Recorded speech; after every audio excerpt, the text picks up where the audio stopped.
ప్రభువు దయాళుడు, క్షమించుటకు సిద్ధ మనసు గలవాడు అని వాక్యం ఉంది. ఏ విధముగా చేసిన ఎంతటి పాపమైనా క్షమించమని వేడుకుంటే ఒప్పుకున్న వాటిని క్షమించుటకు ఎప్పుడైనా సిద్ధంగా ఉన్నాడు మన ప్రభువు. ఒప్పుకోవడమే ఆలస్యం.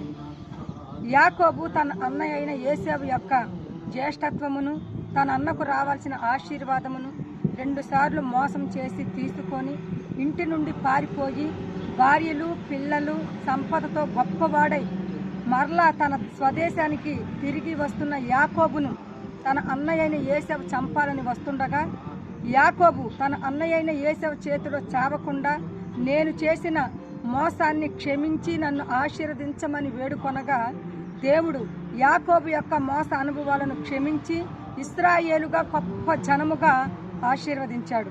దావీదు రాజు బత్షెబ అనే స్త్రీతో పాపం చేసి తన భర్తను చంపించగా, దేవుడు నాతాను ప్రవక్తను పంపించి దావీదు యొక్క పాపమును తెలియజేయగా, దావీదు వెంటనే క్షమించగల సిద్ధ మనసు గల దేవుని యొద్ద తన పాపాన్ని ఒప్పుకొనగా, దేవుడు దావీదు యొక్క పాపాన్ని క్షమించాడు. ఇక ఎప్పుడు దావీదు ఏ పాపము చేయలేదు.